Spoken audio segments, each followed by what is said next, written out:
Kisah Nabi Muhammad Sallallahu Alaihi Wasallam. Peristiwa Isra Mi'raj yang menakjubkan. Peristiwa Isra Mi'raj disebutkan dalam Al-Quran, Surat Al-Isra ayat 1, Surat An-Najm ayat 13 hingga 17, juga di beberapa hadis. Arti kata Isra adalah perjalanan Nabi Muhammad Sallallahu Alaihi Wasallam dari Masjidil Haram ke Masjidil Aqsa. Sedangkan arti dari Mi'raj yaitu kelanjutan dari perjalanan Nabi untuk naik ke Sidratul Muntaha, langit yang tertinggi. Tatkala Nabi Muhammad SAW sedang berada di suatu tempat bernama Al-Hijr, beliau didatangi oleh malaikat Jibril. Jibril hendak mengajak Nabi ke sumur Zam-Zam yang terletak tidak jauh dari Ka'bah. Di tempat inilah Jibril membelah dada Nabi Muhammad untuk kedua kalinya. Dahulu ketika beliau masih berusia 4 tahun, Jibril pernah melakukan hal yang sama. Wahai Nabi, tenangkan dirimu dan berbaringlah. Aku akan mensucikan hati dan jiwamu. Pembelahan dada Nabi kali ini dilakukan sebagai persiapan untuk bertemu dengan Allah Subhanahu wa Ta'ala. Segala prasangka buruk yang tersimpan dalam hati beliau, meskipun hanya secuil, harus dibersihkan terlebih dahulu. Ketika dirasa telah cukup, Jibril mengembalikan keadaan seperti semula, seolah-olah tidak terjadi apa-apa. Ketika Nabi membuka mata, beliau melihat ada seekor hewan menyerupai kuda, lengkap dengan pelana dan tali kekangnya. Hewan bernama buruk tersebut terakhir ditunggangi Nabi Isa sekitar 500 tahun yang lalu. Kecepatan buruk sejauh kedua mata memandang. Wahai buruk, sebaik-baik orang yang menunggangimu adalah Muhammad. Engkau sungguh beruntung kali ini. Nabi Muhammad duduk di punggung buruk, melewati Masjidil Haram menuju Masjidil Aqsa di Palestina. Jibril mengajak Nabi untuk sejenak melupakan kota Mekah yang penuh masalah. Perjalanan pada malam hari inilah yang disebut peristiwa Isra. Sebagaimana yang disebutkan dalam Al-Quran, Surat Al-Isra ayat 1. Maha suci Allah yang telah memperjalankan hambanya pada suatu malam dari Masjidil Haram ke Masjidil Aqsa, yang telah kami berkahi sekelilingnya agar kami perlihatkan kepadanya sebagian tanda-tanda kebesaran kami. Sesungguhnya Dia Maha mendengar lagi Maha mengetahui. Buruk melesat dengan kecepatan tinggi. Sesampainya di Masjidil Aqsa, Nabi menambatkan buruk di sebuah besi dan berjalan memasuki masjid. Lalu beliau sholat 2 rakaat. Selepas sholat, malaikat Jibril membawa 2 buah minuman ke hadapan Nabi Muhammad. Gelas pertama berisi khamr dan satunya berisi susu. Wahai Muhammad, pilihlah salah satu di antara 2 minuman ini. Ternyata Nabi Muhammad mengambil gelas yang berisi susu. Wahai Muhammad, engkau telah memilih sesuai fitrah. Setelah itu, malaikat Jibril mengajak Nabi Muhammad naik ke langit. Inilah yang disebut peristiwa Mi'raj. Hanya sekejap, Jibril dan Nabi Muhammad telah tiba di depan pintu langit pertama atau disebut juga langit dunia. Wahai penjaga pintu langit, bukalah pintunya. Siapakah engkau? Aku Jibril. Siapa yang bersamamu? Muhammad. Apakah dia telah diutus kemari? Ya, Muhammad telah diutus. Malaikat penjaga pintu langit segera membukakan pintu dan menyapa Nabi Muhammad. Selamat datang di langit dunia, wahai Muhammad. Sungguh orang terbaik telah datang. Jibril dan Nabi Muhammad memasuki langit yang pertama. Mereka berjalan melewati seorang laki-laki dengan ruh-ruh manusia di samping kanan kirinya. Ketika melihat ke arah kanan, laki-laki itu tertawa. Sedangkan ketika laki-laki itu melihat ke arah kiri, beliau tampak sedih. Siapakah laki-laki itu, wahai Jibril? Dia adalah Adam, manusia sekaligus nabi pertama di bumi. Ucapkan salam kepadanya. Nabi Adam yang mengetahui kedatangan Nabi Muhammad langsung mengenali beliau dan menyapa dengan hangat. Assalamualaikum warahmatullahi wabarakatuh. Waalaikumsalam warahmatullahi wabarakatuh. Selamat datang, wahai putraku yang soleh. Malaikat Jibril menjelaskan penampakan para ruh di sekitar Nabi Adam kepada Nabi Muhammad.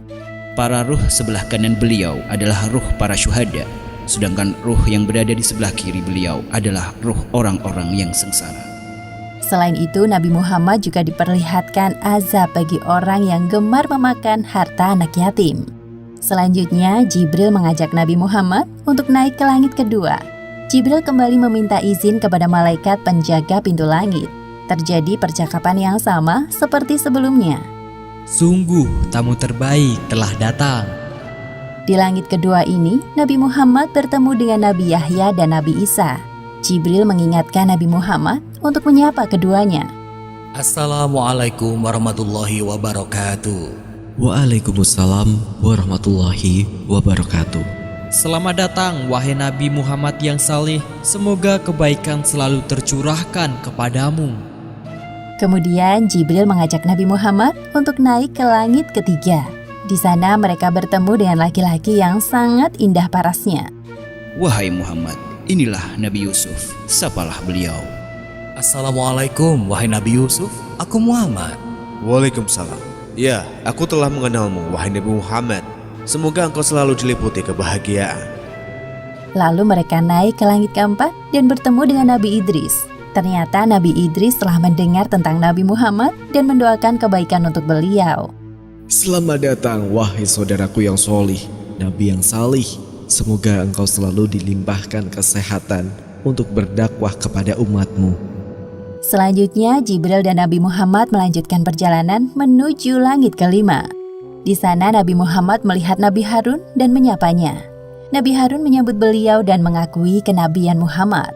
Ketika sampai di langit keenam, Nabi Muhammad melihat sosok Nabi Musa. Nabi Musa membalas salam dan mengakui kenabian beliau. Namun tiba-tiba Nabi Musa menangis. Jibril yang penasaran bertanya kepadanya. Wahai Musa, mengapa engkau menangis? Aku menangis karena ternyata ada nabi yang diutus setelahku, tapi umatnya lebih banyak yang masuk surga dibandingkan umatku. Setelah berpamitan dengan Nabi Musa, Jibril mengajak Nabi Muhammad untuk naik ke langit ketujuh.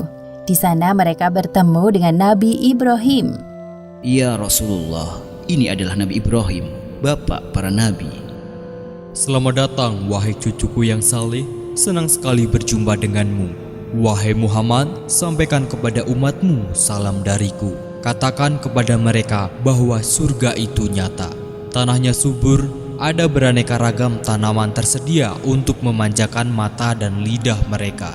Semua hal yang mereka inginkan tersedia di surga. Di langit ketujuh inilah Nabi Muhammad diperlihatkan surga. Beliau masuk ke dalamnya dan tidak berhenti untuk bertasbih memuji kebesaran Allah Subhanahu wa Ta'ala. Subhanallah, Maha Suci Allah. Seusai berkeliling surga, tibalah saatnya bagi Nabi Muhammad untuk naik ke Sidratul Muntaha.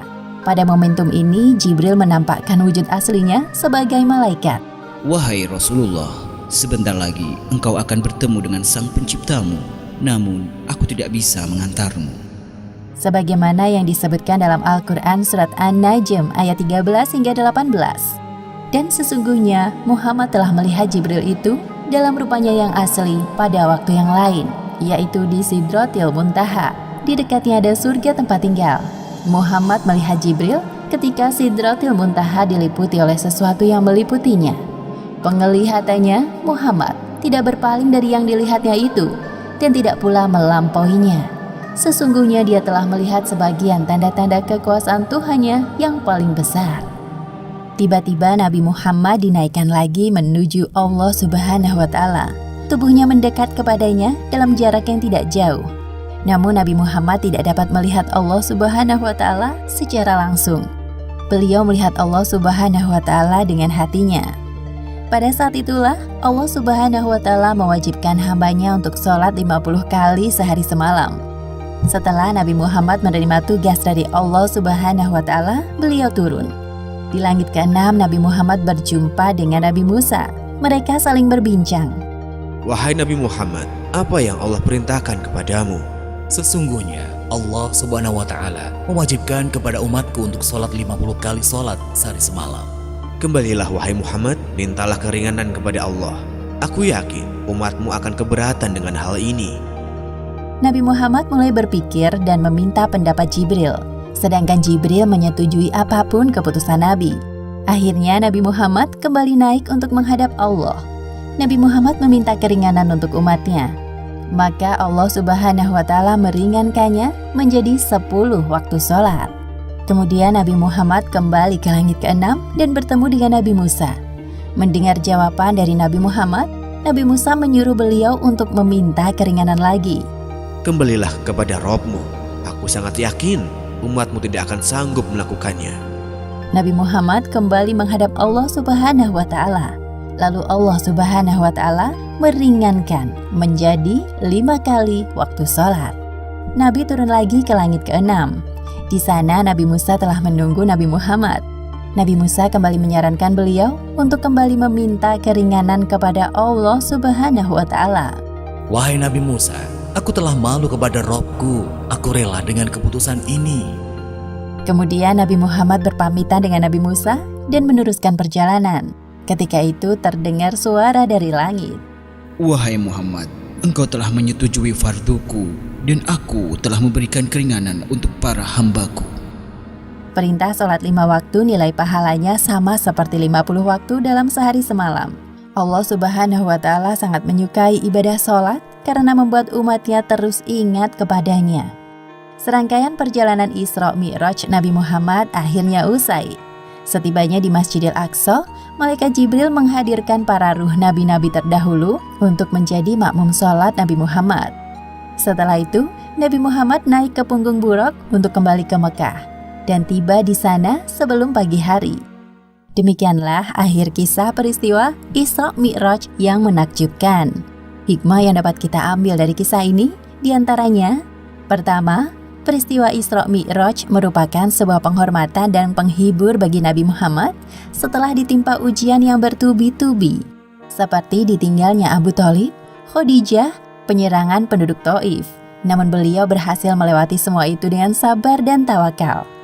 Kedua, hendaknya kita bergegas melaksanakan sholat ketika telah masuk waktu, karena Nabi Muhammad telah meminta keringanan kepada Allah Subhanahu wa Ta'ala untuk sholat hanya 5 kali sehari semalam. Wallahu a'lam bishawab.